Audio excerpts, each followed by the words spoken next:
show. Hey.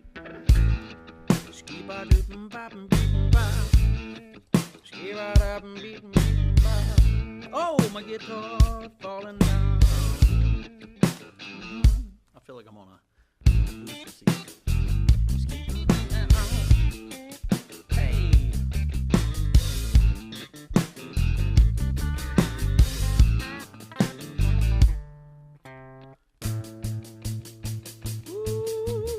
Hey. Are we ready? Are we ready? Are we ready? Are we ready now? Good evening, everybody.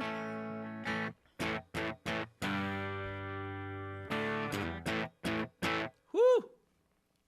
How's everybody doing? And welcome to yet another episode of Earthtones Live. Woo! Ow! Yes!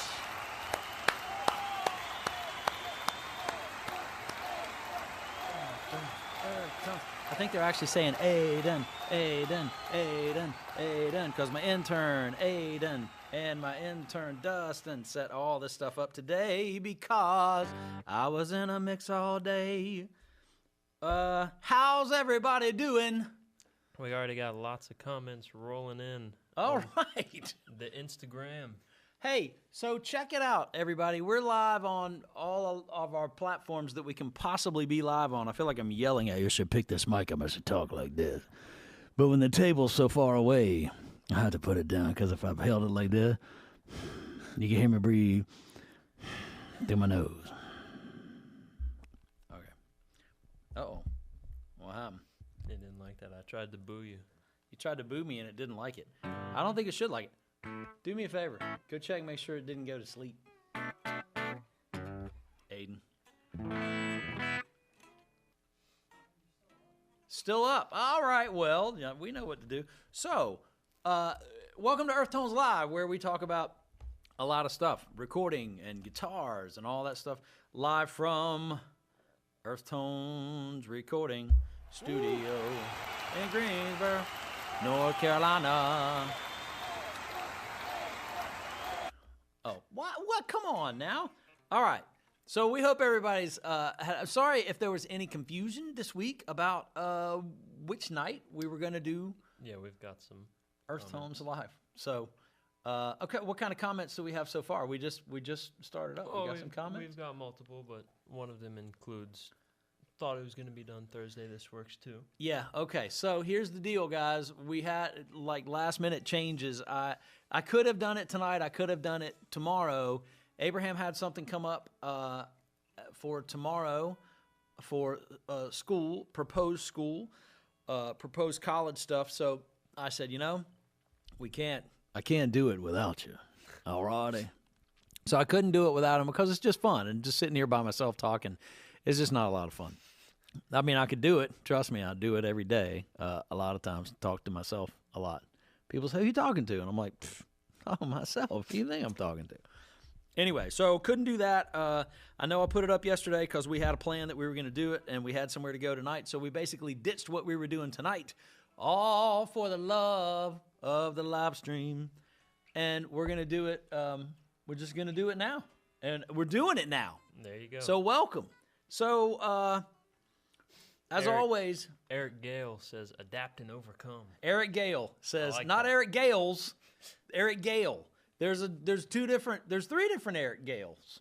One is Eric Gale with no S, and then one is my buddy Eric Gales. They're all my, but I haven't met the other two, but Eric Gales. And then there's another Eric Gales from the past, from like the 70s, I think, who was a guitar player. So it gets a little confusing, but I know one Eric Gales personally, and that is my bro. So anyway, we're doing it on all of our platforms, and we're also doing it on Instagram. And we realized last week that on the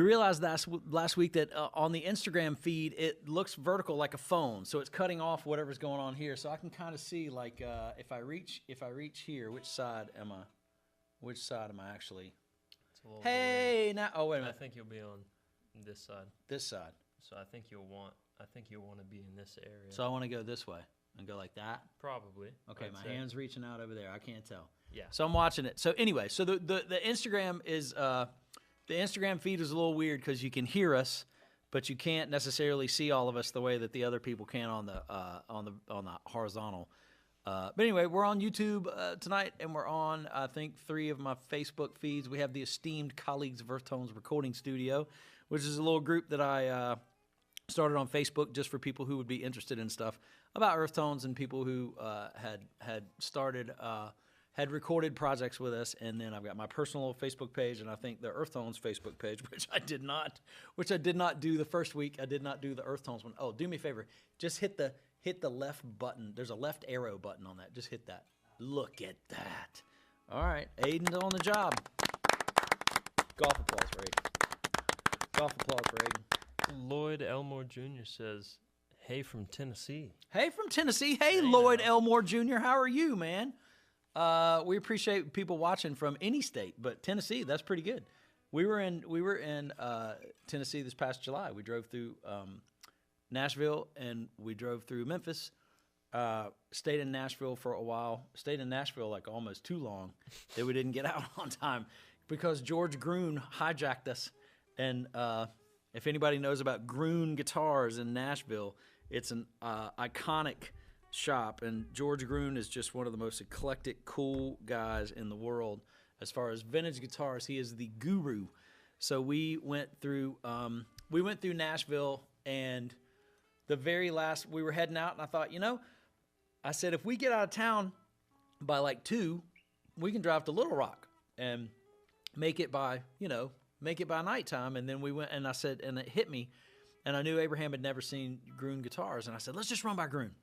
And we went by, and it wasn't the same as it used to be. It wasn't the same as it used to be many moons ago. It was in a different place. And then when you went in, and they had a bunch of new guitars, like new stock, almost like a Guitar Center. No offense to Guitar Center, because I like me some Guitar Center now. So they had a bunch of new guitars, kind of like Guitar Center. And I just kept looking around. I was like, where's all the old stuff? Like, I don't get it. I mean, they had great, killer new guitars. And I just kept saying, where's all the stuff? Where's all the old stuff? And I had to ask somebody. I said, is there like an upstairs? There's got to be an upstairs where you're keeping the vintage stuff. And the girl said, well, that's sort of George's lair, but I'll have you buzzed up. And I was like, oh, okay. I was just asking, but all right. So we went upstairs, and Mr. George Groon commenced to sit down and bring us guitars for almost 3 hours. And it was unbelievable. So we had our own personal unscheduled meeting with George Groon and brought us these $5,000 Martins that I almost bought one myself. Then I couldn't even afford it. And Abraham talked me down off the ledge because, what's that? Here we go again. Who even said that? It says, hello, Benji. Lori Messarch, hello. Heck yeah, from Facebook user. So sometimes, guys, in this Restream comment feed, it just says Facebook user. So if I call out your comment, you might want to type your name in it because I can't see who you are from certain groups. Like I see Lori Messarch, but and then the YouTube, I can see Eric. I can see I can see Aiden from across the room. Look out. So anyway, yeah, we did our Groon Guitars thing, and it was fun, man. It was cool. So Tennessee, yes. Let's talk about what we've done this week. Has anybody got any studio questions of any kind? Just any kind of studio or recording questions or anything? Anything like that, just hit me and let me know. Man, my hair looks all curled up under my headphones. Hold on. Adrian Foltz is checking in. Adrian Foltz. Me and Adrian Foltz have got a session coming up, and I'm going to produce a killer song by Adrian Foltz. He sent me a demo. He's going to come in, and we're just going to knock it out. Adrian's going to play drums, and he might bring some other players, and if he doesn't, I'm playing everything else. Terry V says, still waiting on the Leslie pedal demo. You know what, Terry? I'm doing it tonight. You got to stay right here because I didn't do it last week, and I got a little sidetracked, which I tend to do every now and then. So yeah, so I'm gonna do that, and that pedal is called the Neo. It's called the Ventilator, and it is by Neo Instruments. So if I do not get to it, look it up. I'm going to get to it, though, because I'm going to swap out. I might swap out this. Okay, so let's talk about what we've worked on this week. And this is sort of the purpose of this live stream, honestly, everyone, is my social media game, aside from obviously doing a 3-camera live stream, video live stream with sound and live guitars, my social media game is not the greatest because I work in here, and by the time I get done, I go home. I get home, and I'm like, I'm not going to post anything, and then I forget to take pictures because I'm working on people's stuff, and it's kind of rude sometimes to – I'll try to take pictures, and even if I take pictures, I'm really bad because I'll go out on the floor while the whole band's set up. I'm like, oh, I got to get some shots from my Instagram before I hit record, and then I start recording and listening, and I totally, like 6 hours later, have not posted any pictures. So I'm terrible about doing that. What's this say? I thought it was – oh, that was back to Thursday. Those are earlier. Sorry. These are the most recent. Oh, these are the most recent. Very esteemed Mark Scarborough says, watch out, Scrabby! Playing the Warren D tonight. I am playing my Charvel Warren D Martini snakeskin guitar right here. And he says he recognizes this one. Does anybody recognize this old battle axe right here? Abraham just pulled this literally. We were a few minutes late just because I had to. Speaking of what I've had to do in the studio, I say that like I just had to do it. I've been mixing with Mr. Charlie Hunter all day long and Mr. George Slupnik, or as my wife calls him, George Slupnik. So George Slupnik and Charlie Hunter, Charlie was in today. He is producing and played on a record from a young man named Nick. What is Nick's last name? I just sent him the files. Lord Jesus, is it Nick Carter? Might be Nick Carter, I don't know. That sounds like some famous person's name that I'm mixing up. I think it is. Yeah, I don't know. It's Nick, all right? So Nick, geez, what is Nick? If anybody out there is listening, if Charlie or George are watching this, please type in Nick's last name so I don't feel so bad about just not realizing who I sent the files to. Anyway, we're mixing a record and mixed all day from 10 a.m. to 6 p.m., and then we watched a bunch of funny stuff on YouTube, and I had 45 minutes to come out here and kind of get my end of the live stream set up after Aiden and Dustin did their part all day long, setting the cameras up and all this stuff. Thank goodness they did all that, or it wouldn't have happened tonight or tomorrow night. So, what was I saying? Oh, Mark Scarborough. Mark Scarborough is watching. He's going to come get himself some speakers because I got them in the box. I got them in the box. I got them in the box.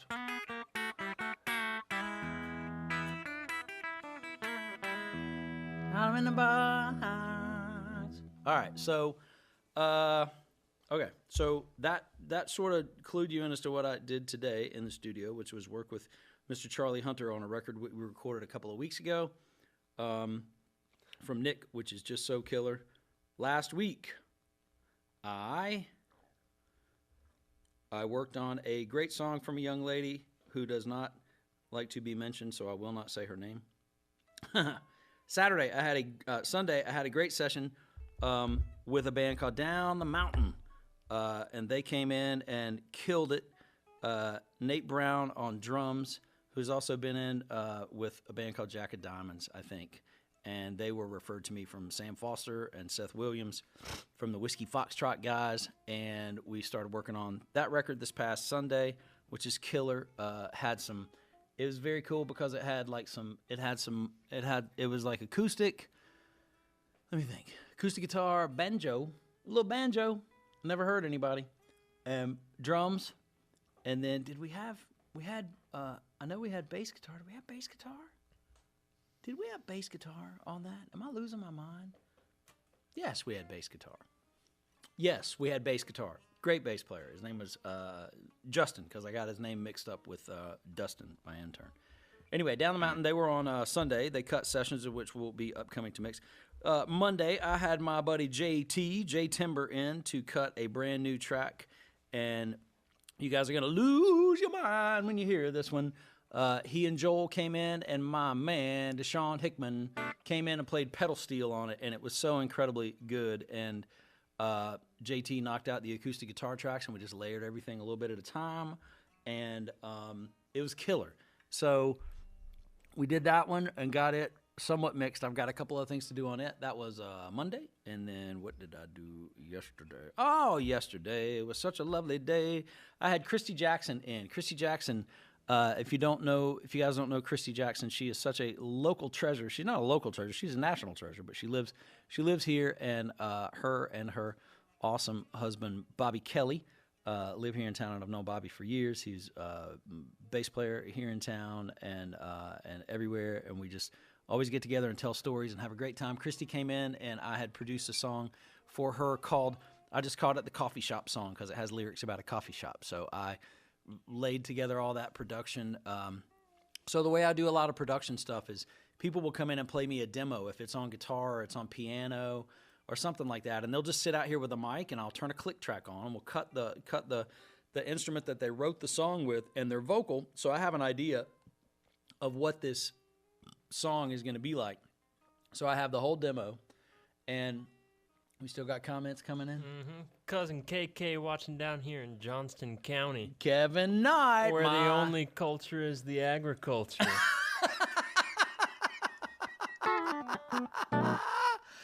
Hey, Kevin Knight, hold that thing up.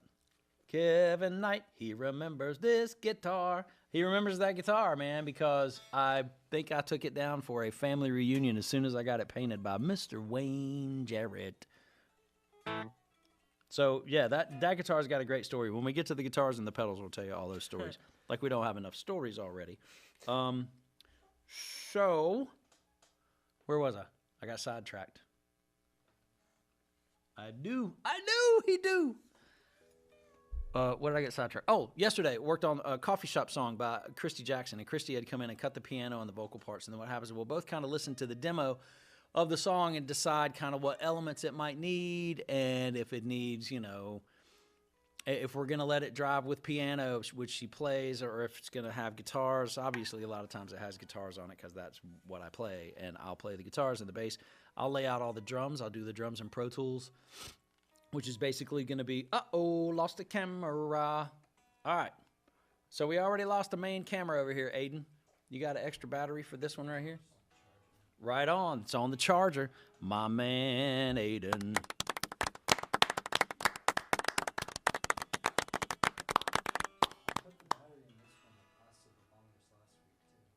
Oh, yeah? Weird. That's all right. Hey, we got two more. Oh, we had a black screen. Hold on. We got two more cameras left. I had the black screen up. Sorry about that, y'all. Anyway, yeah, so we cut this. So I cut a song for Christy. She came in and sang the vocals on it yesterday. She comes in and she'll cut the demo. I'll do all the production for the track. Then we get the track, the music track. I get it all laid out here, and then the client will come back in and add the vocals to that. And then whatever is left over production-wise that I didn't fill in, that doesn't get filled in vocally, then I'll do that, and we'll kind of go back and forth and figure out what it needs. But that one was a home run, if I do say so myself, because Christy told me she liked it a lot, and it was a home run, and I killed it. I was like, hallelujah. Sometimes you miss the mark, and you just don't know. So, okay, so that was good. So that was yesterday, and then today I mixed that whole record with Mr. Charlie Hunter, and it was really good.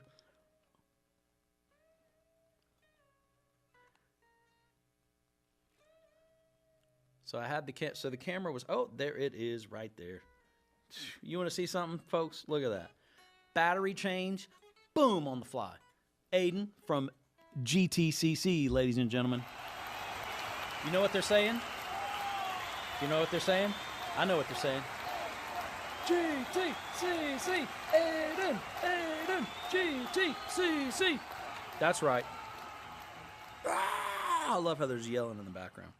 So that was the studio stuff I did this past week. Anybody got any studio questions about the stuff that I worked on? Anything like that? You may not, and that's fine. We're waiting. I'll wait. I got a coffee. I'll wait on. Any studio question. Even if you don't know anything about studios. And if the only studio I ever known was a studio apartment. We've got Les Redner. Oh, Les Redner. In the house. Mr. Lester Redner. I love Les Redner. I love all of y'all. Les Redner, my man. So, if anybody can see in here, let me see if I can get anything on this camera that will resemble anything that Les has worked on when we moved in here. Les is my great buddy. He is a guitar picker himself and lives here around the area and plays in a most awesome heavy metal band called Haze Rail. And I have cut records for them. And Les is a master furniture upholsterer, but he may not tell you that. You may not know that about him. That's a hidden secret. It ain't hidden no more. It ain't hidden no more that Lester Redner knows how to upholster furniture.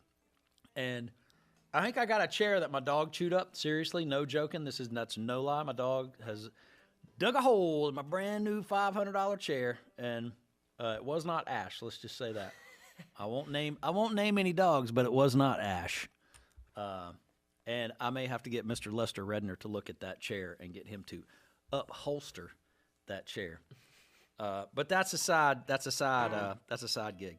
Lester Redner, he upholstered a lot of my baffles that are hanging in here. Actually, every single one of them we built, and got these big bolts of fabric. Sorry, I got something on my teeth. I had a toothpick earlier from Mr. Slotnick, but I don't have it anymore. We've got a few studio questions. Hit me some studio questions. Somebody wants to know about setting mics. Just not sure. Drums, guitar, anything, but hit us with some good mic tips. Okay. Setting mics. Crazy thing is when you do sessions like with rock bands, like say I do a rock band and they bring in like a Marshall full stack, which I don't really get that, but we'll say for hypothetical purposes.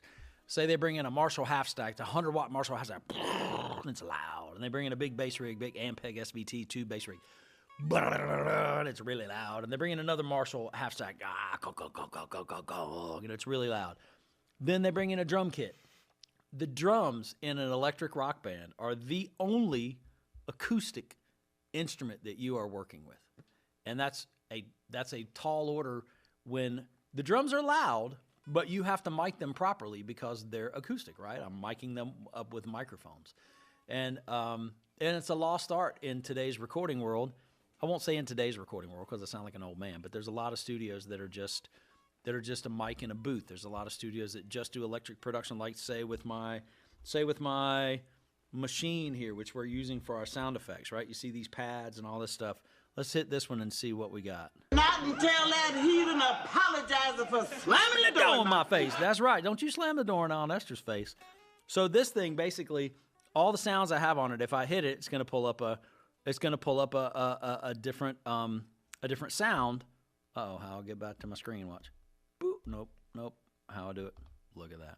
So, yeah, and I'm the one producing the records. So, if you pull this up, everything here, like if I look at this machine, everything here says the wrong buzzer and perfect challenge and Esther and arena applause and all this is labeled. This could all be labeled with drums, and I could easily just lay out all the drums without having to mic any drums. But with drums, like, you have to kind of decide. You have to look at the drum kit, and you have to kind of figure out a lot of the stuff as far as microphones and which microphones to choose have to have so many things to do with not even worrying about the placement before you realize like what type of vibe it has to be for the song. What kind of drum kit am I going to pick out? I don't know if there's any drum kits. You can probably see there's a drum kit stacked up behind Abraham. You can see in this camera, this drum kit over here, back in the corner. It's a Ludwig Vistalite drum kit, and I have probably 1, 2, 3, 4, 5, 6. I think there's 6 drum kits in here. I'm not a drummer, but if you want to have options for drummers when they come in, it's nice to have drums that you know how they sound.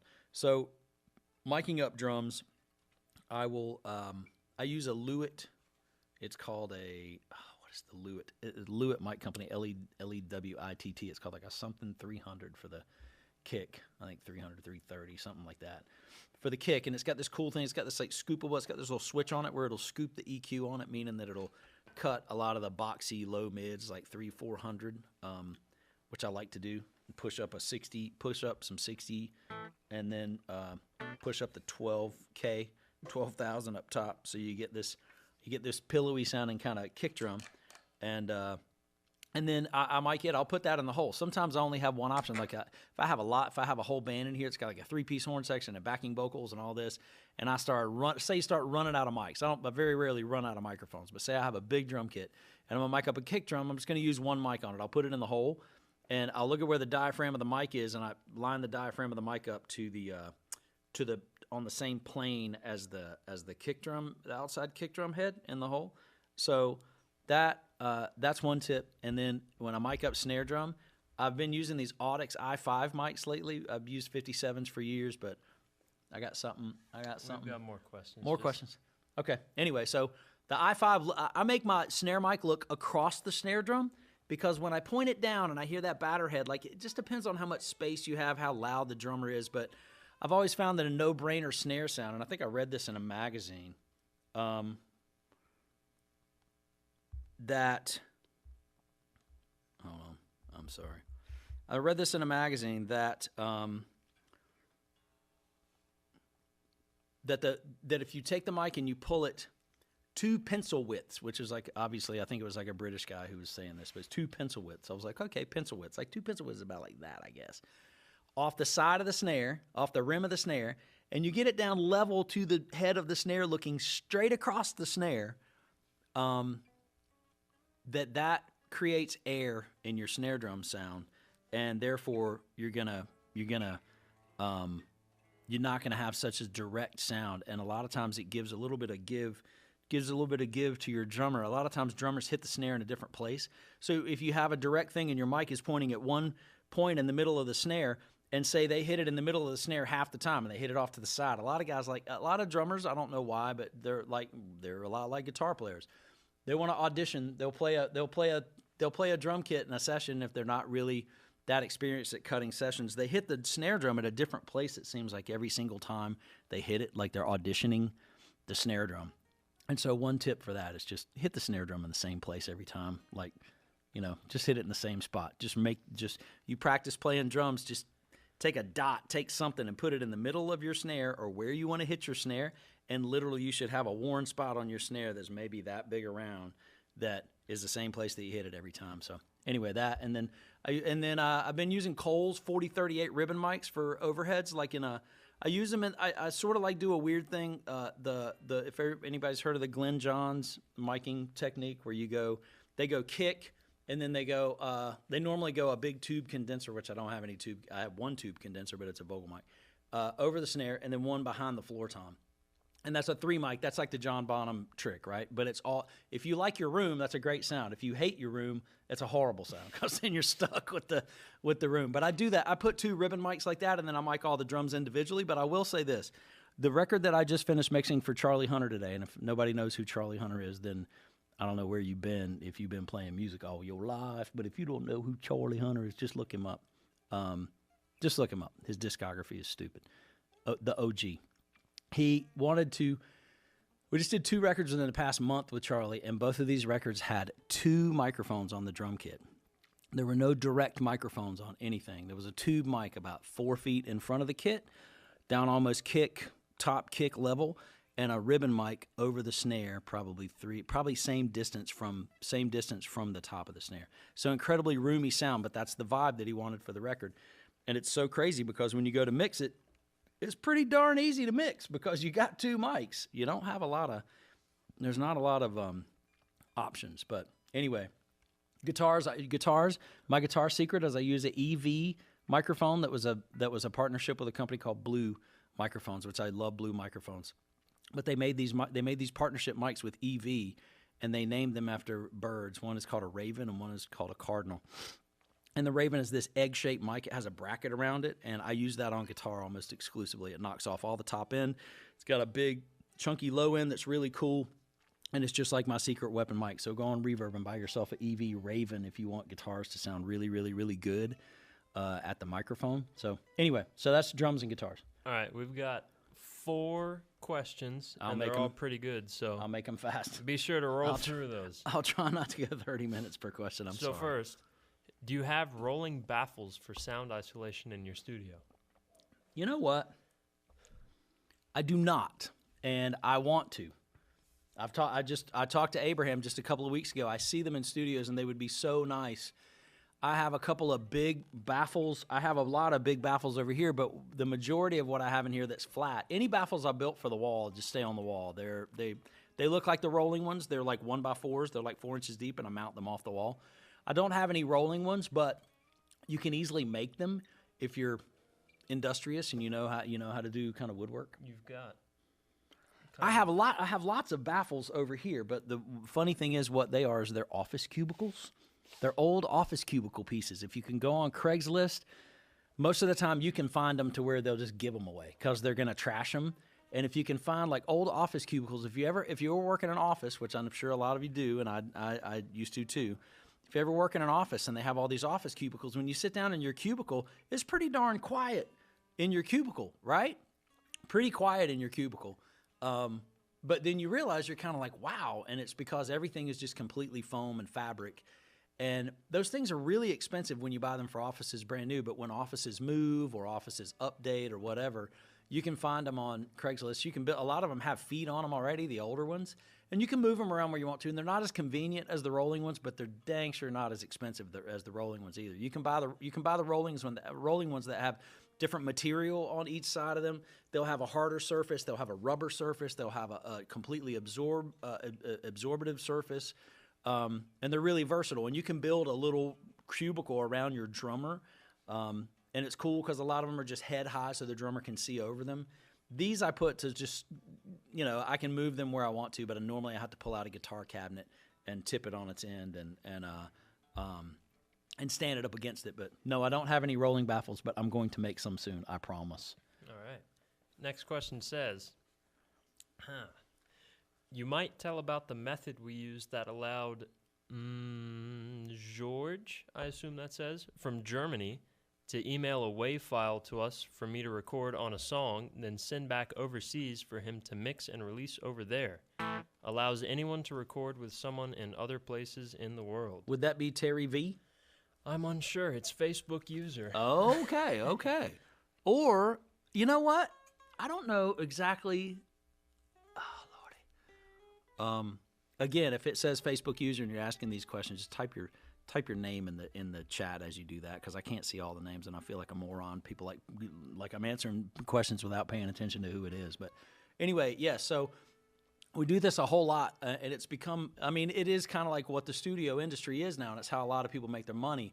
Is that you can have a rig at home, right? People are like, well, I just got a little home studio, and I'm like, there's guys that have like little home studios that just they completely make a living, right? I mean, and it's a thing. So what you'll do is somebody will send you like we do this with I do this with Eric Gales a lot, is that he will play guitar parts or guitar solos on people's records. I've done this with Charlie Hunter before. I've done this with George Sluppick quite a bit with drums. People will send a reference track to you, meaning that say they have a and I've done it for Terry Von Cannon where we do a track, do a lap steel track on somebody's track, and they'll send you a rough mix of the song, meaning that it's not a fully produced, it's not finished yet, but they'll send you a 2-track mix, meaning that it's just a 2-track like you would hear off of it's just like if they sent me a cassette tape or a CD or something like that. So I put that into my system, and then the player that they want to play comes in here, except they don't have to mail anything to me. They just email me the reference track, and you pull it in to your recording system, and then the player comes in, and they overdub their part, and then you take that part that we recorded and send it back to them separately, and they drop that into their whole production of the multi-track of everything, mix it in. And I mean, it's a thing. There's a website called soundbetter.com. I think Sluppick is on that one as a drummer. Killer Memphis Groove drumming if you want it on your stuff. And it's great because you can hire guys that are like well renowned. Like this, there's a girl that I'm working with that I jokingly said she doesn't want anybody to know who she is. She truly doesn't. But that's neither here nor there. So working on her sessions, what we do is we'll take those and send them out. She'll send them out to different players, and you pay them for their service. And they audition the tracks, and we'll get them back and go like, okay, we like this guitar player as opposed to this other guitar player, or we cut and mix and match, and then you get back tracks, from people, and you don't really, you don't really know what's coming, and they can be completely different vibes. Some guys are super organized about it. All of them are very organized, but they'll send you a dry track of the guitar. They'll send you what's called a DI track of the guitar. So if I want to reamp it with another amp model or a real amplifier, I can send it out to that and use another amplifier. It's just the signal of just the guitar on it. So that works out really good. I mean, it's a massive industry. We have drummers play on stuff like that from Sound Better. We do tracks in here, and you can collaborate with people all around the world, and it's amazing. I'll talk about a project very soon. I may save that for next week to go into detail about it because I know I run long really fast. But okay, so we've got 2 more questions. Wow. Okay. All right. Do you have a drum ISO booth, and are your kits tuned low? Ooh, do I have a drum ISO booth? I actually have 2 drum ISO booth rooms. And what this gives you is this room over here is probably 12 by 11 by 12 maybe. It's a pretty big room for an ISO booth, but it is an ISO booth. You can fit a nice size kit in it and mic it up, and it's pretty darn dead. And if it's not dead enough as I track, then we can deaden it. And the drums in it sound amazing. The cool option to that is if I want to record those drums really dry, say we have a band in and they want the drums to sound really dry, meaning like 1975. So listen to all those old Eagles records. All those old Eagles records, the studio ones, the drums are just one of these nights. Like the drums are just dead, like recorded in a shag carpeted room, which is probably they were recorded in a shag carpeted room. That room sounds a lot like that, and it will be really super dead. There's a band we listen to called Wolfpack, and they rip off a ton of old 60s and 70s sounds in the studio, and the guy's a brilliant genius in the way that he does all that. But if you ever watch their videos, that's actually them tracking the songs. We did a song in here with Corey Wong. If you guys know who Corey Wong is, anybody know who Corey Wong is? You can put that in the chat if you do know who Corey Wong is. And we did a song in here with Corey. Corey's a guitar player for Wolfpack, and he came in. It was he and Charlie Hunter and a drummer named Jordan Rose, who plays for Theo Katzman. And they did a track for one of Corey's records, and I knew coming in that the drums needed to sound like 1975. They needed to be super dead. So I had the drums set up in my dead ISO booth, and Corey came in and he looked and he said, "Man, I bet the drums sound really killer in there." He said, "But we're a YouTube band." And he said, "We're going to set the drums up out here so we can get all of us in the shot." And I said, "Okay." I said, "This is a big room." And he said, "It's going to be completely fine, man." He said, "I've recorded drums in much bigger rooms than this." And I said, "All right." So we did that. We did that super dry drums out here in the big room. And that was the first time I'd actually recorded drums in this big room. But so we have drum ISO booth over here. We could do drums in the big room here. Cool thing about the drum ISO booth is that you can record drums in there and you can look through to another ISO booth and out here to the big floor too. So, yes. Answer is yes. And then last question. Well, quickly, there's a question in the chat that says, is it Wolfpack or Wolfpack? It is Vulfpeck. There you go. Wolfpack. So our last question before we really get into things comes from Les Redner. Mr. Lester Redner, hold on. Woo. You know what they're saying? Uh-oh.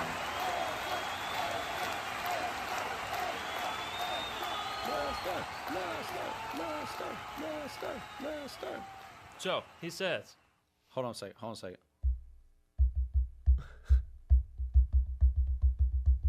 It's all subs. All right. Hey, that's okay. Okay, what does Les say? Les says, is there an added cost for using your equipment in addition to your studio cost? Not a penny.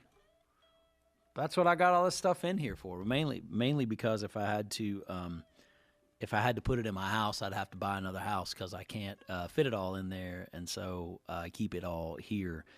No, I'm just kidding. So, what we have? Jason Heaton says, "What's up?" What's up? What's up, Jason Heaton? Man, I only got one side to my headphones. What's wrong with my headphones? I don't know what's going on. I don't care if I got one side of my headphones. What's up, y'all? So, North Carolina represent. That's right. That's right.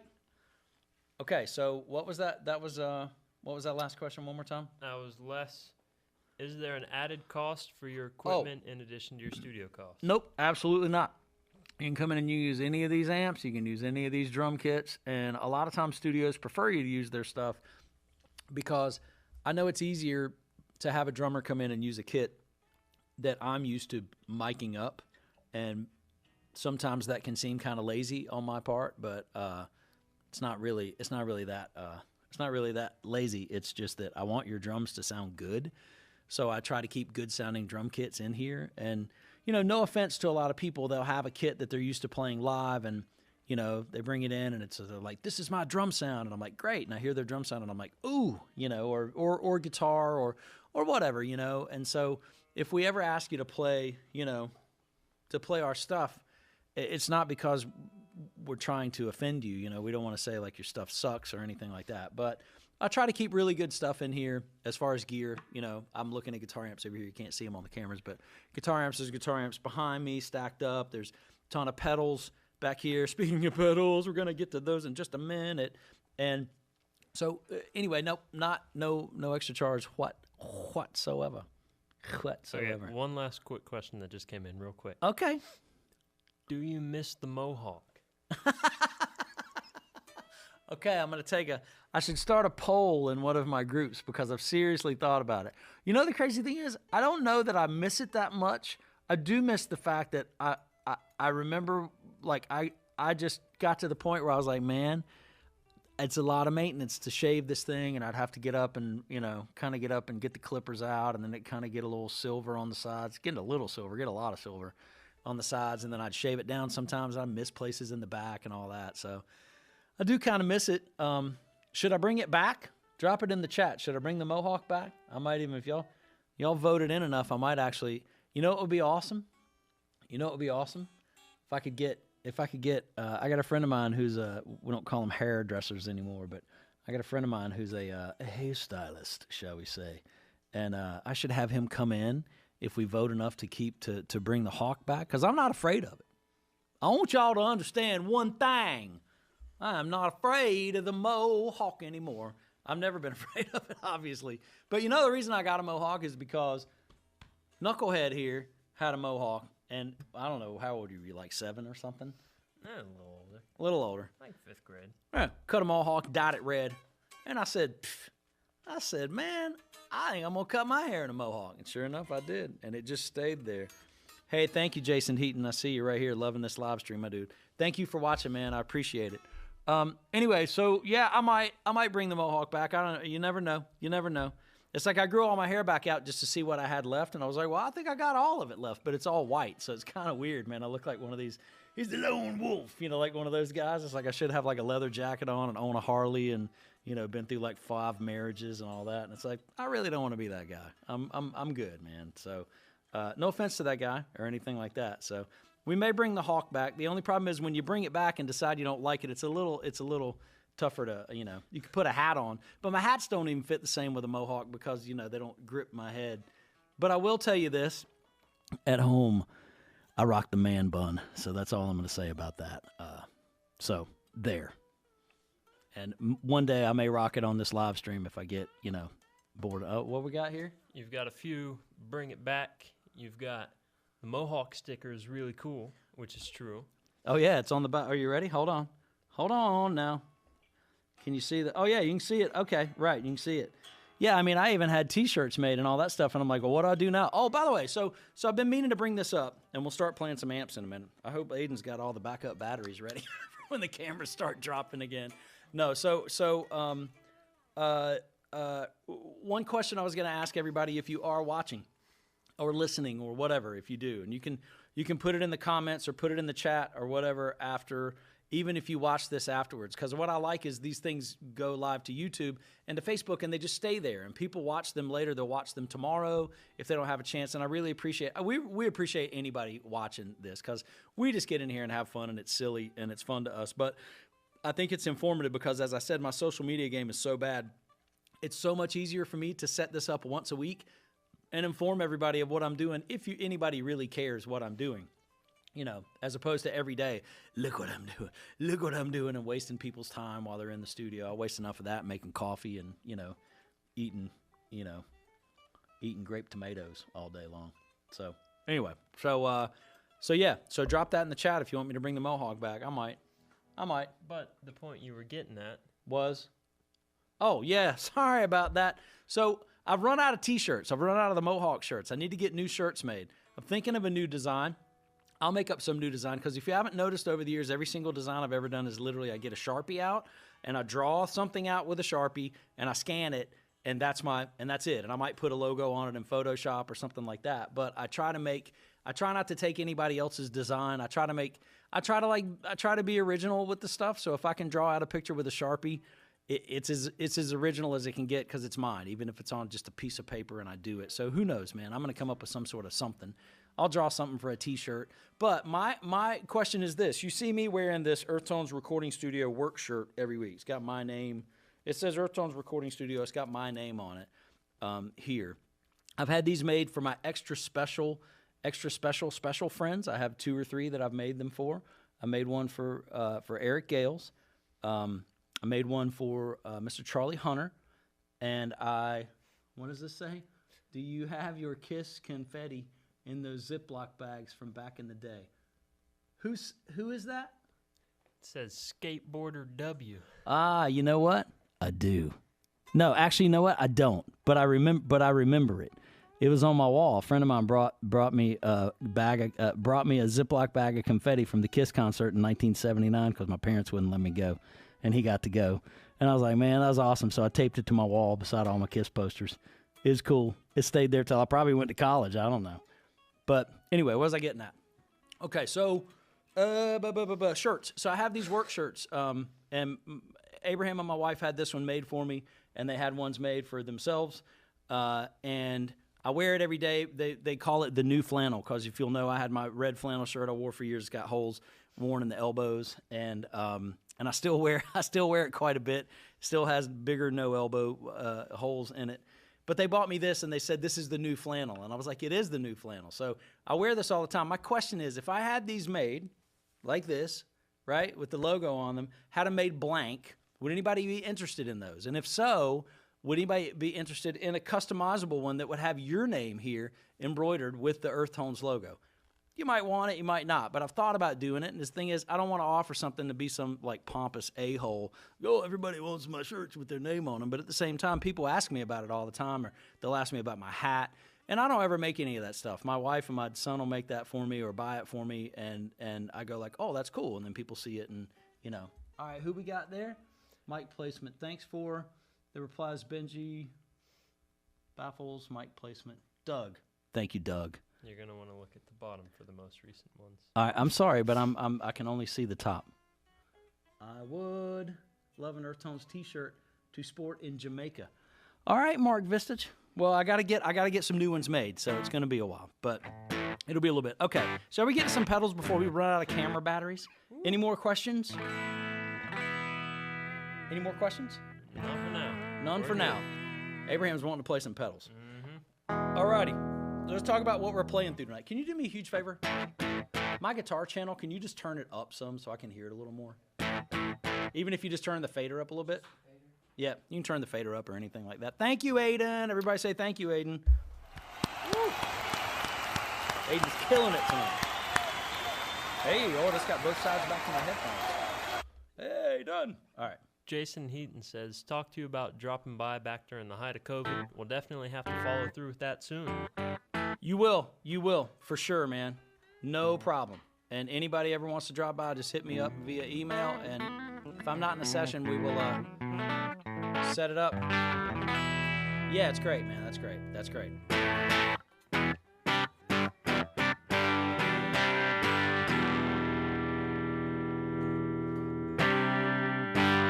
All right, so Abraham's going to go first. Abraham is playing through the Kipper Profiler, as always, again tonight. And he's playing, lift it up and show the good people. He is playing an original 1986 Charvel Model 2, which was my guitar, and I bought it brand new from working with my dad on construction sites all summer and saved up all my money, and I paid $626 brand new for that guitar, and it was white. And then I paid Wayne Jarrett $250 to paint it with this most awesome lightning paint job on it. So it's an original, one-of-a-kind paint job on that, Wayne Jarrett from Zion Guitars. And I had the fine folks, Ken Hoover and Rick and Kirby, God rest his soul, put in this Floyd Rose tremolo and the locking and routed out, and it is the greatest shred guitar I have ever had, and I will never sell it in my entire life. It will be willed to you. Not like it has to be willed, but anyway, so that's what Abraham's playing through. Kemper Profiler. What we got first? Okay. Clean channel.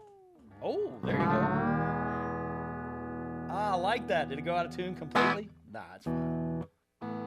It's all right. It's all right. Oh. All right. Let's get to some pedals. You're telling me. I'm ready. Man, I appreciate everybody sending me messages about this live stream. Hey now. Hey, it's all right. I'll keep that in mind. Stray away from the big dive bombs. Anyways, while I'm doing this, I'll talk about what's coming down the pipeline. So, we've got, if you'll switch to our top camera. Top camera. We have got another pedal from the fine folks at Keeley.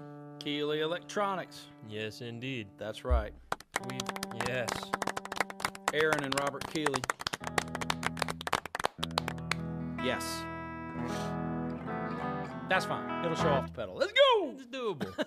So, we've got the Neutrino envelope filter, which we've actually had this since before we've connected with the folks at Keeley. Yep. Which is a testament to how great it is. It's so killer. So, let's hear it, shall we? Let's just go right for it and see what we've got going on. Woo!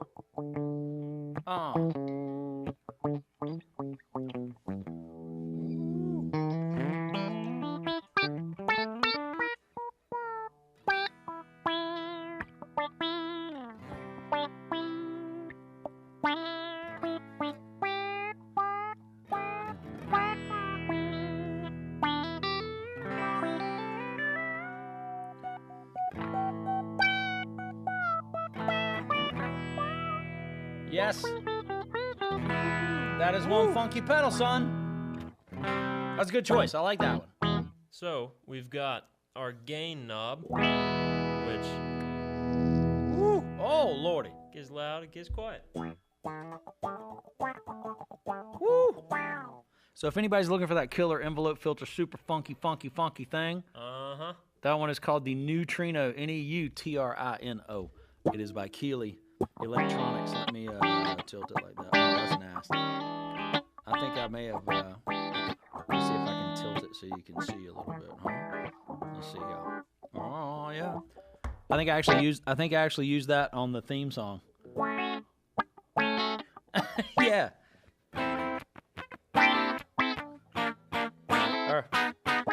Yeah, that's it. That's it. Yeah. But, anyways, it's the thing I like about it is the velocity-based peaking going on. And the softer you hit it, depending on where you have your peak set on your EQ, it won't really break that filter. But the harder you hit it,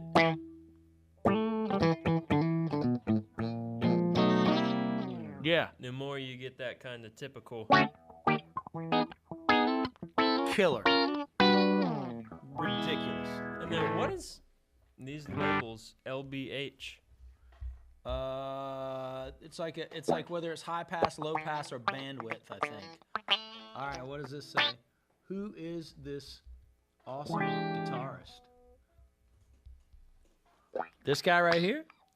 This is my son. This is Mr. Abraham Johnson. Who's asking that? Tone Pain. Tone! Yeah, so it goes completely clean right there, right? It's definitely completely a high like pass. high. Woo! Oh! Oh!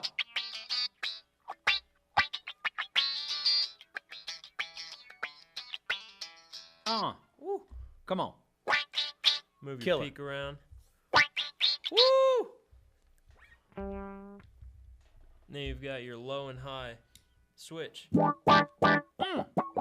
Ah, dog.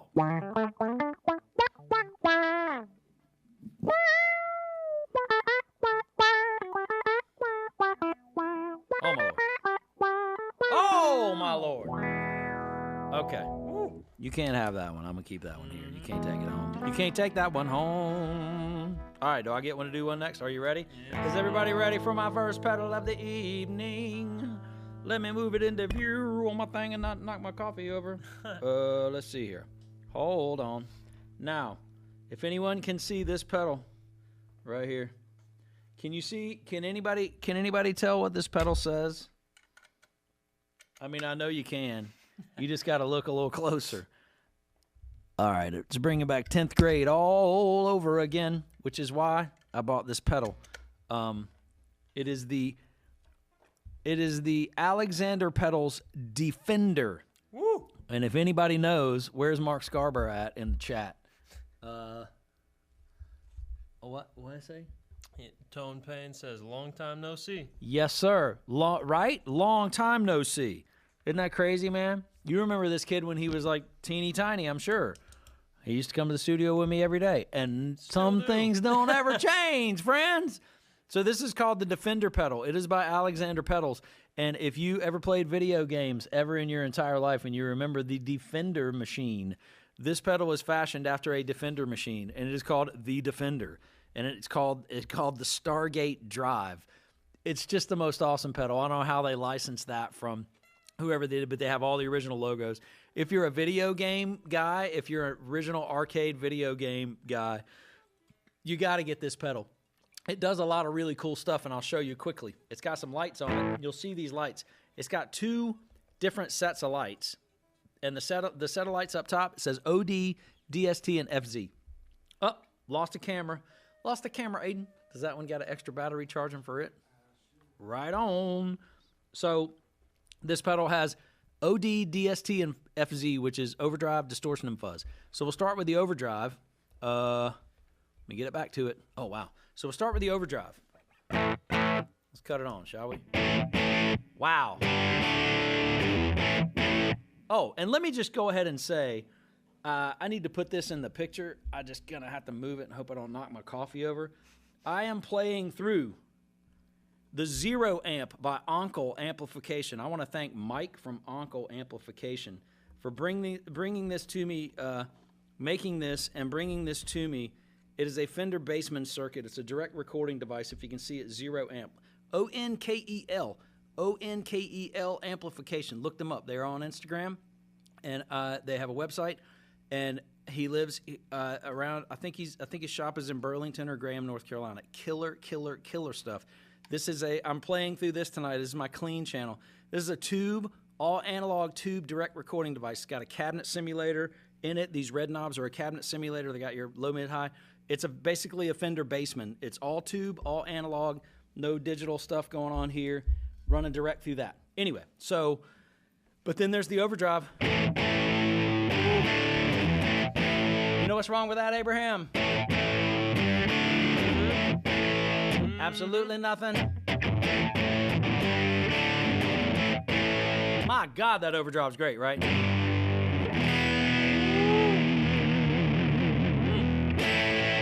And I'll say I'm playing through my, let's see, get a camera back on me.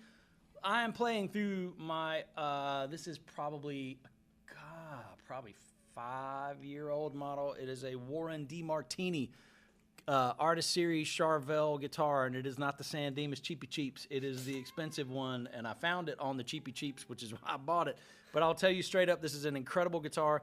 People look at guys like that played in metal bands and are like, I'm not buying that guitar. It's a metal guitar. Blah, blah, blah, blah, blah. But this pickup is so killer in the bridge. This pickup in the neck is a Duncan quarter pounder, which normally Duncan made to fit in a telly. So it's like having a shred guitar back and a telly up here, but your tremolo goes like this. It's floating, right? It does all that stuff. And the most cool thing about this guitar, is that it has a satin finish on it, meaning that it has no gloss on it. So the body's really light and it breathes, and it's just a killer, killer, killer guitar. Anyway, so there's the, God, Aiden, you are the man. You are killing it tonight. So that's the Defender, and it's on the overdrive setting. Here's the distortion setting. Oh, wait. I think that's actually the overdrive. And then this. That would be the fuzz. Let's fuzz it out.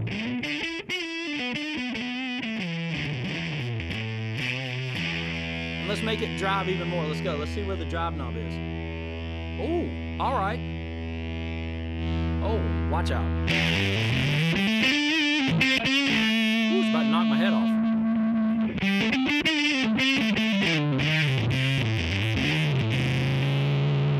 So that's your drive section, and then you have this other cool section, which is a B section. So it has a whole 2 sets of effects in it, right? It's got crazy drives. It's got 3 drive sections, and then it's got this other dealio. That's a slap, right? It's like a slap delay almost. So that's the button on the left. And then we're gonna change the button on the left. Let's see how I do that. How do I do that? I'm holding down something. Ah, Lordy, it's so okay.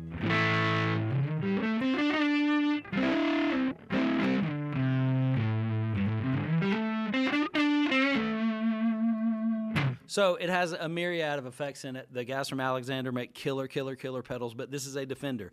I used to go to the Burger King in the 10th grade, and I would take my money, and I would order a Whopper and a drink, or whatever the burger and a drink, and I would take my leftover money for the day. I get like, I don't know, by that time I probably got $2 for lunch. I'd take my leftover quarters, and we go next door to the convenience store because they had a Defender and a Gallagher machine, and we would play Defender and Gallagher with all our leftover lunch money, and that's what we did, Aiden, back in the old days. And so, anyway, so that's why I bought this pedal, was because it was very nostalgic to me, but at the same time, it's a killer sounding pedal. So anyway, back to my man Abraham. Woo!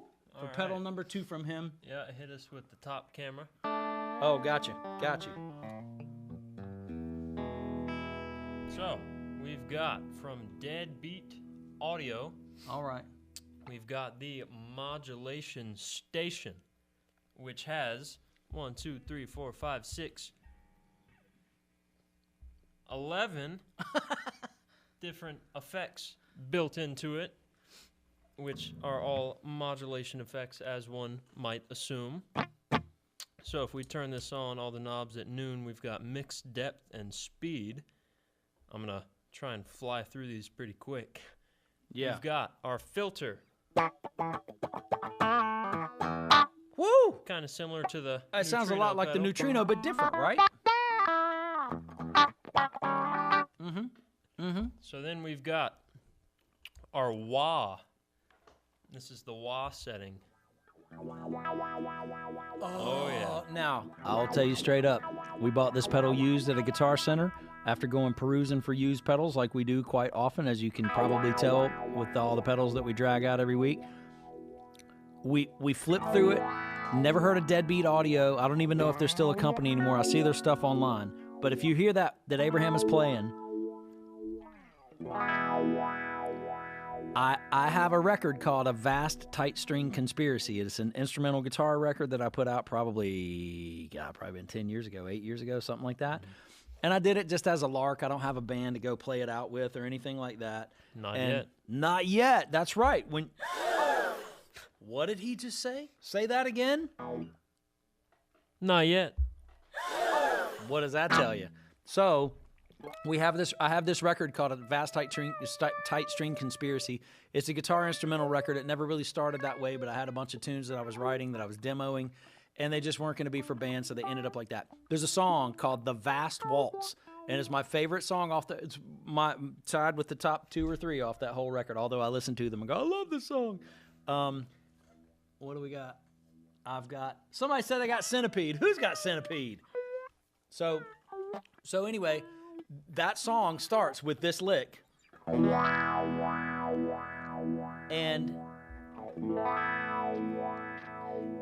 what happened is, I love that chord.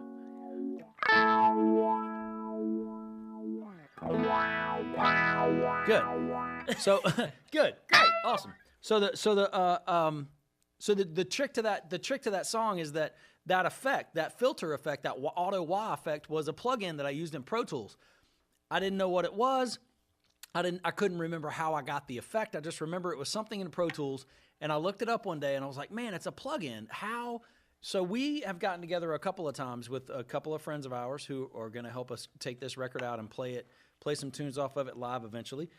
Drop it in the chat if you would like to see me take this instrumental record that I've never played out live ever, anything off of, and take out my son as my other guitar player and a couple of fellas that I already have locked in, if they haven't, disowned me yet for not getting this together sooner, and take it out and play it.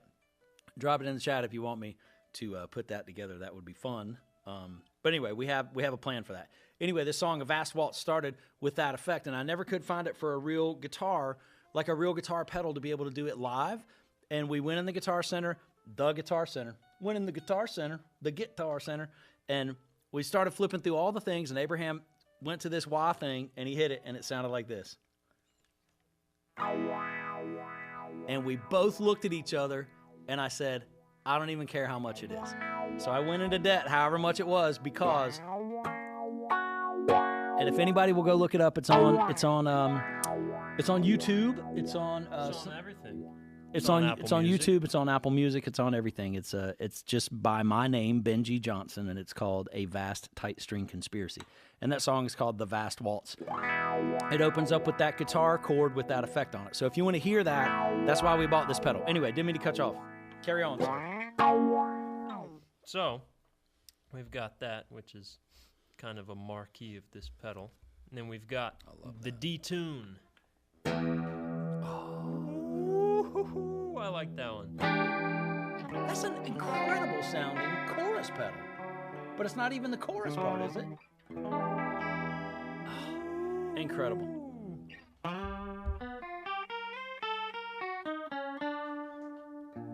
Wow. I'm not letting you take that pedal home either. It's going to stay here. Sorry. Sorry, son.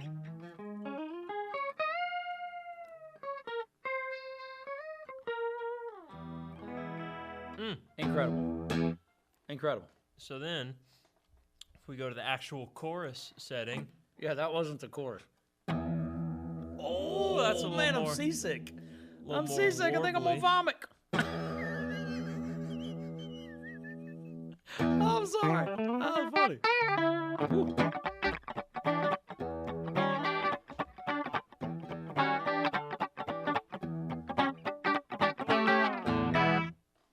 Great. Wow. Wait. I feel like I'm on one of those old 50s space movies. I love it. Y'all can't have my deadbeat audio modulation station pedal. But if you want your own, I bet you could find one on the Reverbs. They're not that expensive. They're not crazy, but they're really killer crazy pedal. And a great studio tool. Because with so many effects, like honestly, if I had this one pedal and somebody came in and they didn't have, a flanger or a phaser or a chorus or a delay or a reverb or something like that, it's all in there. Oh, now Warner Music Group's going to come hunt me down for those three chords, those three notes. But I'll tell you, Nirvana does not own D, C sharp, and C. Mm-hmm. They do not. They might think they do, but they don't. So then Dave Grohl doesn't own it. We go on to our vibrato. Oh, I like that. Can that be my pedal next week? Oh! I feel like I'm on Star Trek and I just got shot by like a ray gun. Oh, ooh! All right. I like that. So then we get our tremolo. I know you'll like this one. I'm You're ready. A big tremolo enthusiast. I'm ready. Watch this though. And now watch. That's your tremolo right there, son. Watch this.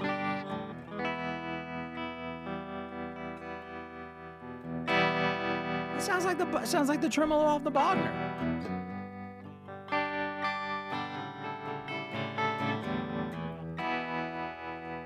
Unbelievable.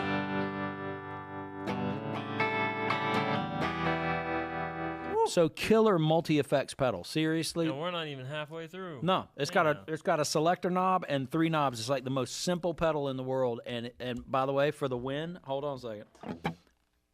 For the win, it's got wood trim sides on it, so you know it match all your furniture in your house. If your furniture was made in 1982. So then we've got our flanger setting.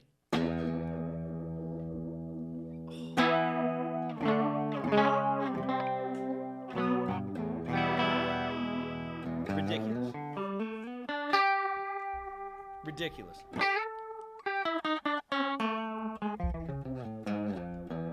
Look here, you big dummy. Look, oh, I'm sorry. I didn't mean to hit Fred Sanford with my elbow. I know. I didn't mean to do So that. then we've got, You're not a dummy. I like you. and this is the most, I'd say, peculiar Oh, setting on the pedal. what is that? From what I've heard, this is the tremolo slash flanger. Oh, yeah, because, you know, if you just want to combine 2 of the effects Why off not? that thing, why not tremolo not? and flanger together? So I was thinking, man, I wonder what it sound like if I had tremolo and a flanger together. Not really sure what it's. Sounds like Pac-Man. Not really sure what that's doing, It's the Pac-Man pedal. Watch. but it's fun. Watch. Go.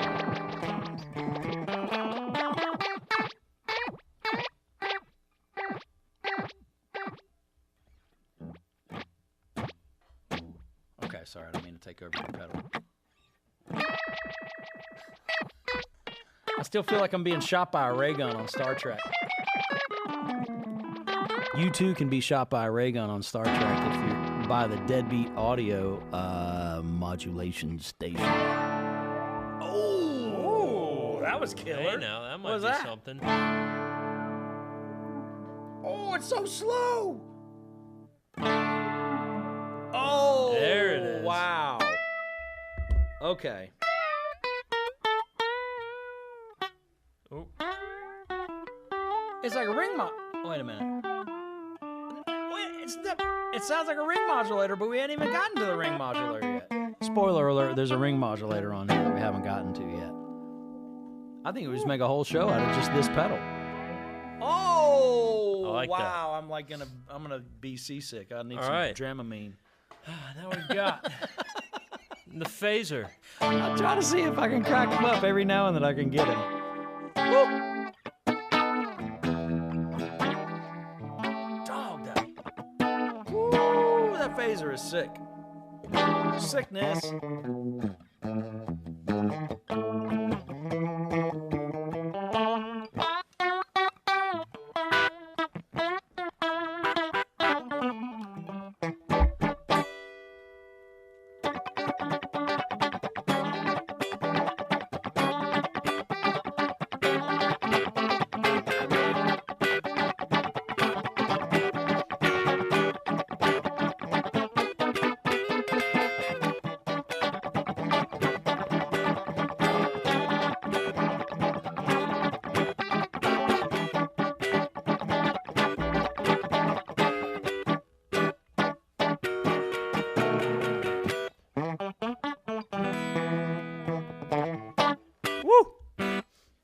Get it, son.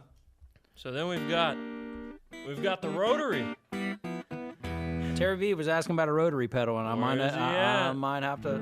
So this is not a bad rotary pedal. If you want to buy a rotary pedal that has 10 other else effects in in it. it. So let's see what that is. That's not bad. Hey, that's great sounding.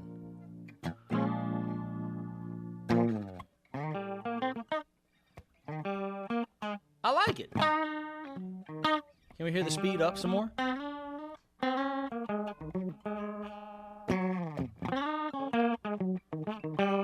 Oh, that's not bad. I like that.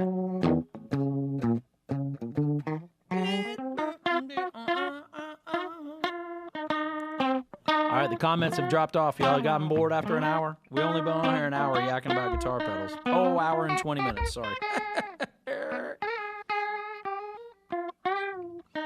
I like it. All right, let's hit the ring. There we go. All right. So what I wonder is this. Keep going.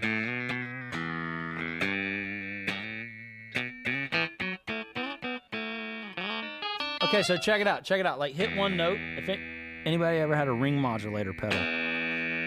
Like a ring modulator basically is like, it just adds another note of your choice or the pedal's choice to your signal. So this one is not really letting you sort of letting you choose the note a little bit. We got Slop watching it on Instagram. Slop-ick, you, my friend, knocked out the drums on the record I mixed today. George Slop-ick, ladies and gentlemen, is on the Instagram live stream. Again, for our Instagram watchers, the whole frame is screwed up, and I don't know if it catches. Let me see if it does it when we switch angles. Let me see if it does angle switches. Let me see. Does it? Does it? Takes a second. It takes a second? Come on. Takes a second. Is it doing it? But it doesn't. Look. It's behind. It's that far behind? Oh, wow. Yes, Okay. sure is. All right. So what happens on Instagram is it kind of like truncates, chops off the edges of the thing, so you see kind of like partial pictures, but everybody can hear us. So anyway, that's killer. George Slop-ick in the house. Just mixed a killer record from Nick today with Charlie and George, and it was big fun, as it always is. And while we were having big fun, we happened to mix 3/4 of a record. So, all right. Is it my turn? Yes, it is. All right, my turn. So there's my dry sound, although it's a little crispy, and I'm okay with that. That's okay. So the next pedal I am going to play tonight is the Monterey by Keeley Electronics. Aaron at Keeley and Robert Keeley are kind enough to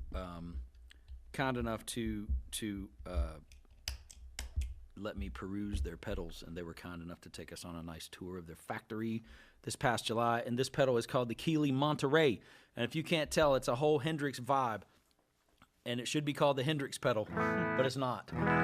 It's called the Monterey, and it has a fuzz side, and it has a modulation side.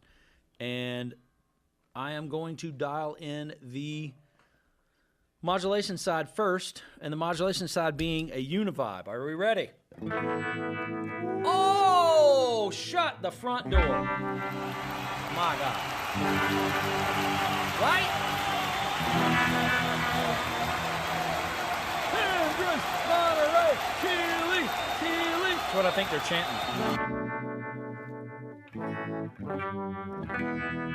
So great. So you have your, if you like your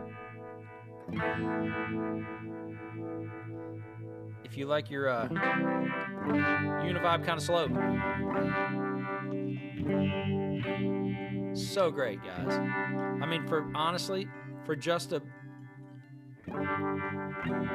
univibe pedal, but the plus is it has a fuzz pedal built into it also, and it sounds like this. Woo!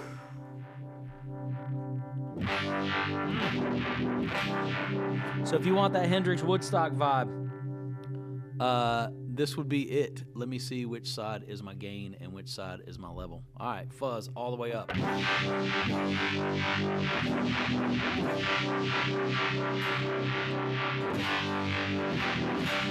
So you can dial in the amount of vibe that you want in your fuzz signal.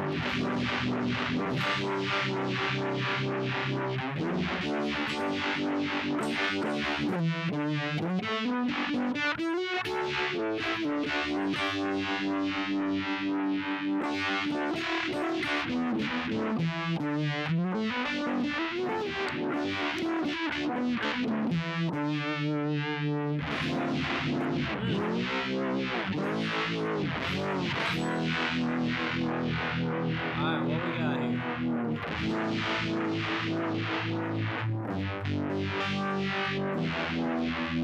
So we get the fuzz side off. Still an incredible univibe, right?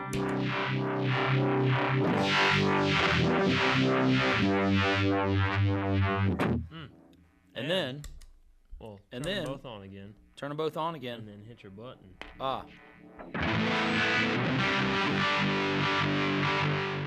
So,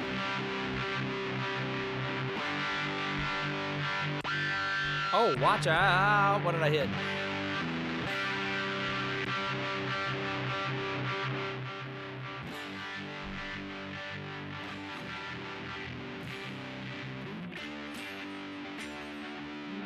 It's great, right? So that button that Abraham just hit on the back changes the order.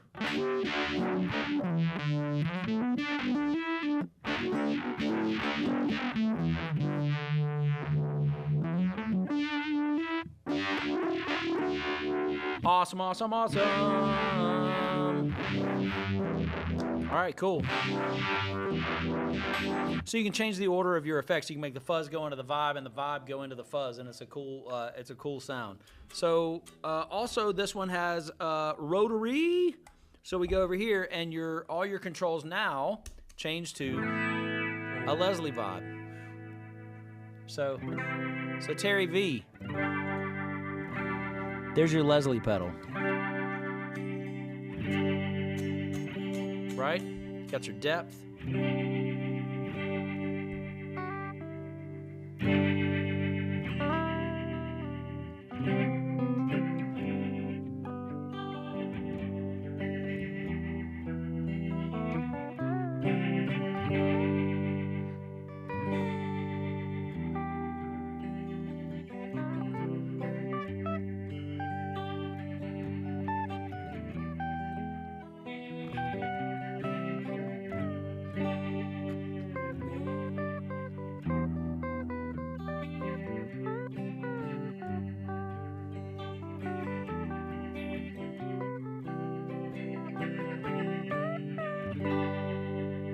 Yeah, man. Come on, and that's just the Leslie off of it. But then when you turn the fuzz on,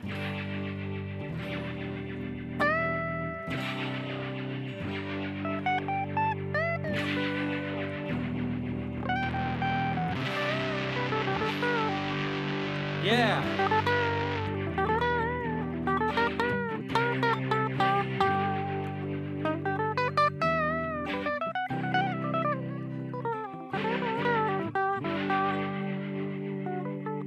So if you're looking for a univibe, a rotary, and a, what is the last effect in this mini toggle? I can't even read it. It says wah. Hey now. Let's see what happens here. All right, so this episode should be retitled Day of the Wah. Yeah, Day of the envelope filter. I don't know though. I don't know if that's just. That doesn't sound just like straight envelope filter.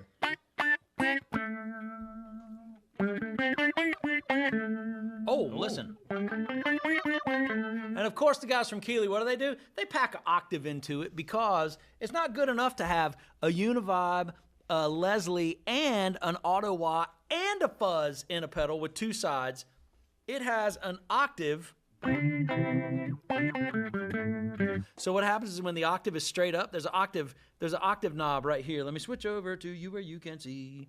There's an octave knob right here on this pedal. And when it's straight up like that, there's no octave, I don't think. Nope, that's it.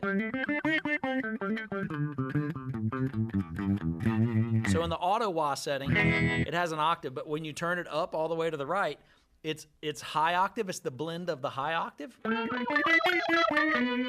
Then you turn it all the way to the left, and it's your blend of the low octave. And now we're going to turn on the fuzz. Now, what is wrong with that? Absolutely nothing. Absolutely nothing is wrong with that.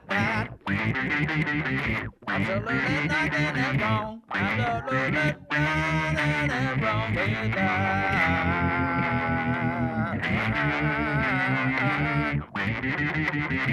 God, killer. All right, you got one more pedal, Abraham? I got one more. Come on, So- bring it. Is everybody still having fun? I still see the comments coming on in, and we appreciate y'all watching. I hadn't even been watching anything. I've just been looking at the screen over here. So let me see what if anybody's saying anything. Sorry about that. Don't need me to go, and then when people do that. All right, so Uh-huh. the last pedal is our most recent acquisition, I believe, if I'm correct. It is. And it's by Zvex Effects, who we've grown to take a liking to. Zvex. Bought a Zvex, got a Zvex boost pedal called the Super Hard On this past, sorry, I was still clapping after the golf clap, in Albuquerque at the Fine Music Go Round with a 60 dB of boost that if you turn it all the way up, it'll literally like invert your tube amp. It's so loud. So this is Carry on. this is the box of rock. And on one side you've got your Distortron engine. Does it say Distortron? Does it really? Trademarked. Trademark Distortron. Well, look out. Zvex is going to flag my video now because I said Distortron. So on your right side you've got your foot switch and volume tone drive. And then on your left side you've got one boost foot switch and your boost knob, which is simple enough, I'd say. And I think the boost, because the pedal we have over there is hand painted. It's a Zvex and it's just the boost, and it says Crackle Good. On here twice it says Crackle OK. Crackle okay, meaning that if the pedal crackles, right, that it's okay. That you're gonna crackle something if you 60 dB boost anything. If you don't blow it up right before it blows up, it probably crackles real loud. So anyway, so this one says Crackle okay, which is kind of cool. Let's see what we've got with our Distortron engine. I'm ready. Oh my gosh! Oh wow! Wow, that might be the best distortion pedal we got. Wow.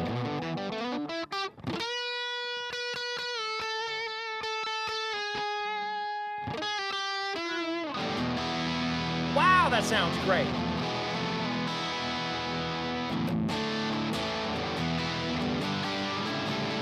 And that's the Distortron at noon? That's everything at noon. So You got any lights on it? Yeah, it's got a little I red see light it. and then a yellow light. So Okay, if we get our drive, there's your crackle. You guys hear the crackle? Do again. You hear the crackle? That's Tell okay. me, drop in the comments if you can hear the crackle. That's okay. Oh, man. Wow. Wow, wow, wow.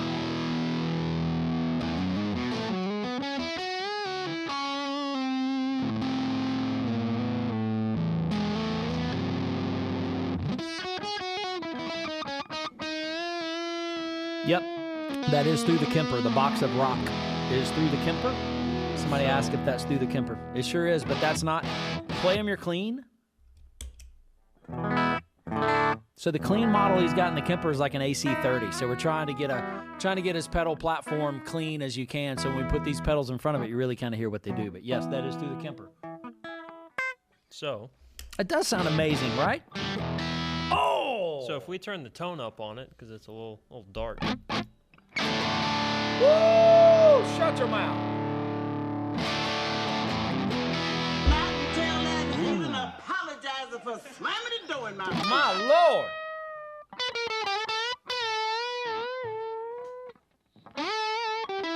You know what you get for that? You know what you get for that?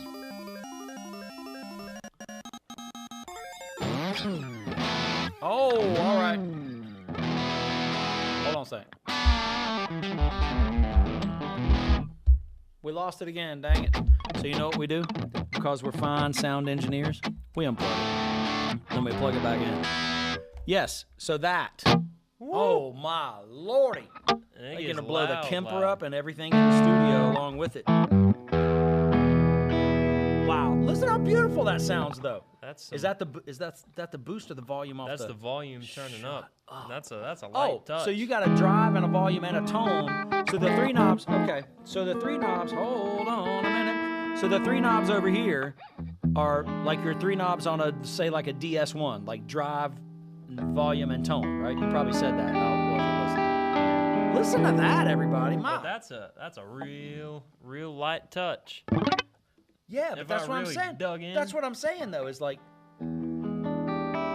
woo!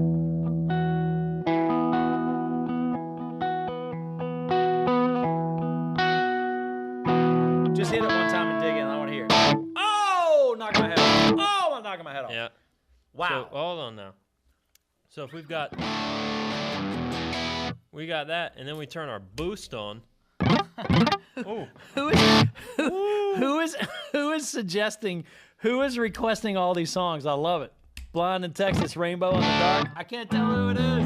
Skateboarder W. Oh, Skateboarder W. I gotta know. I gotta. All right, that's great. So that's that's just the boost? No, that's the boost and the distortron. Oh.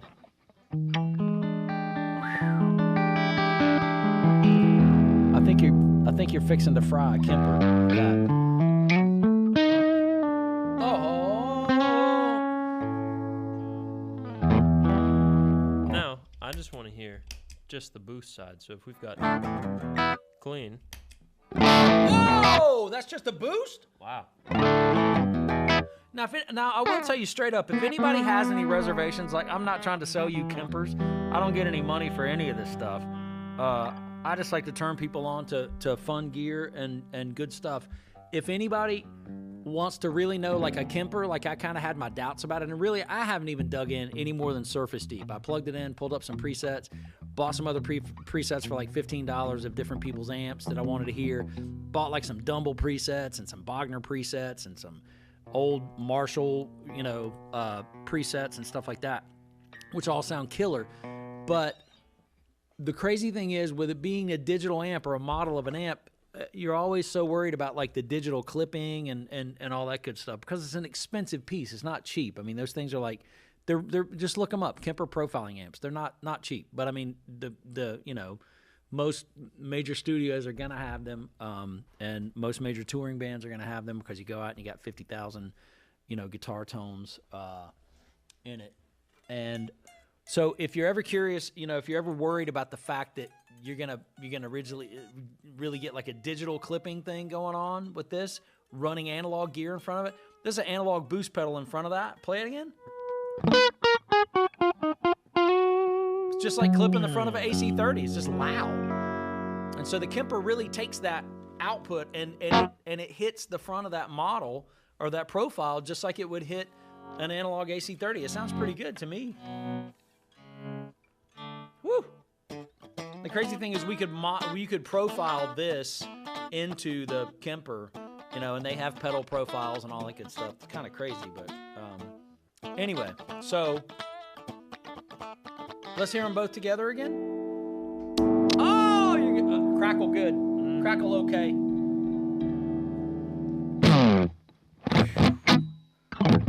Wow. All right. That's just impressive.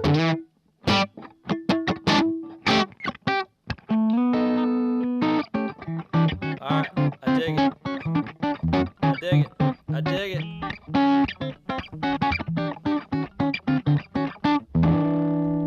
I dig it.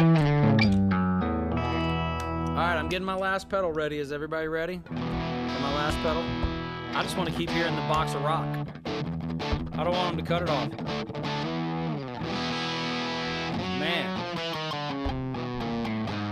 People are suggesting 80s metal songs in the chat. You about got a Dokken song right there for a second.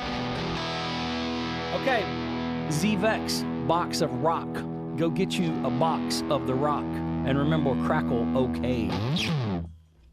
All right. I got one more pedal in me, and that would be the most awesome brightly painted pedal that I have on my shelf, and it is called the Blast Furnace, and it is by the fine people at FuzzRocious.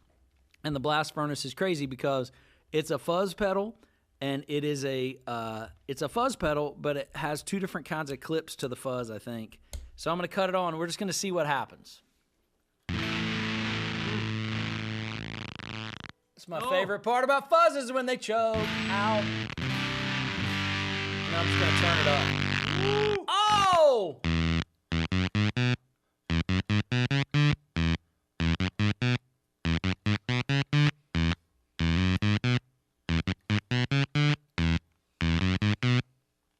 Hey!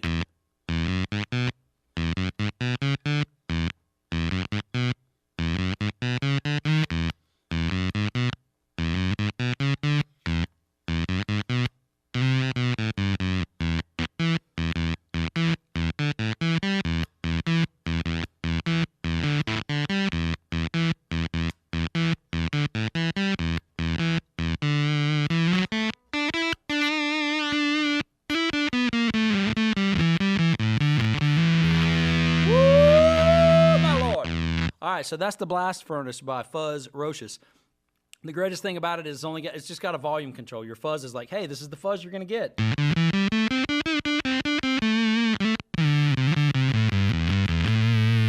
Oh, my God, I love that.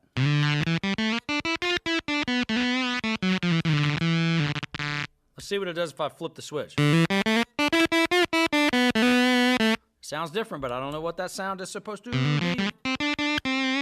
Now, the best part about this is this pedal has a thing that says repeats on the left side of it. And the left is a momentary switch.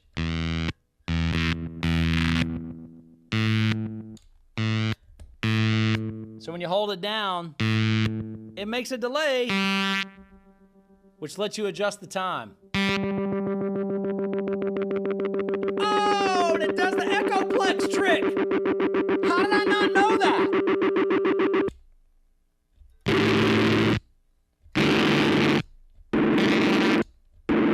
And it's still going. So basically, I'm holding it down, and I'm adjusting it. Oh, look, that's why you bring a wingman with you.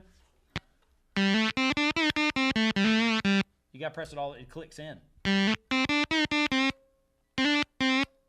Again.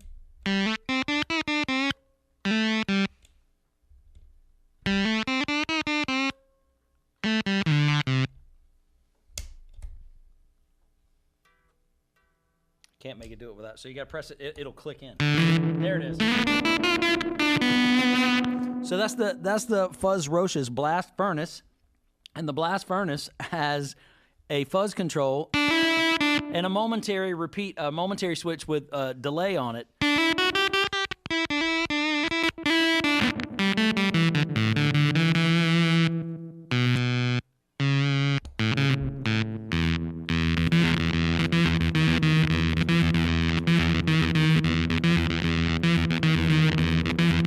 I feel like I'm in a video game.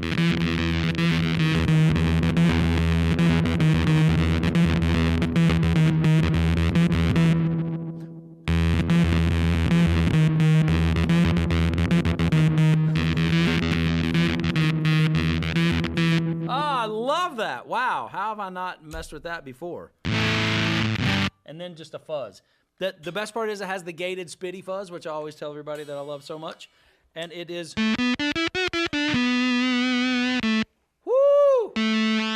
Oh, yeah, and if you just let it hang, watch.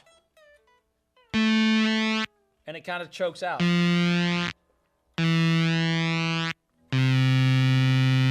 know, die like a dead battery. Oh, like a dead battery. But if you keep it rolling, like if you play a riff that's really continuous, and you just keep the pressure and the signal to it, like a real short, like...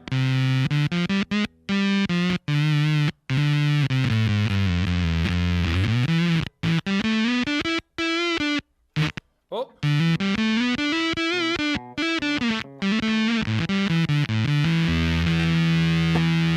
Oh, I love it. All right, shall we? You wanna jam? Oh, you wanna jam one time? Jam on the outro. Huh? I said jam on the outro. Jam on the outro. Okay. Next week, we shall be with you again next week, and I will let you know via Instagram and Facebook and the YouTubes and all this stuff. Thank you guys so much for watching again. We just get up here and act silly, and I like to do this, and I don't know why, but it's fun. It lets me get all my toys out and play with them. It gives me an excuse to get all these pedals out and play them for an hour, because I don't have a lot of time to do that because I'm normally working on other people's stuff. So, thank all of you again. Please like these videos. Please share these videos. Please subscribe to, ask to be members of our groups. Subscribe to our YouTube channel. Give these all a thumbs up. And hit your bell notifications for, and subscribe to our channels and all that good stuff. Hit the bell icon for notifications coming up. Any other last minute questions or comments that we need to ring out? Anything? I don't believe so. You don't believe so? You don't see anything? Encore time. Please don't. One more song. So, we're out just before we drop any more camera batteries. Thank you guys again so much. My name is Benji. This is my wingman, Abraham. And hey, we'll give these fuzz pedals a workout over the theme song. What do you think? Are you ready? Y'all have a good week, and we're out next week. We'll see you again. Here we go.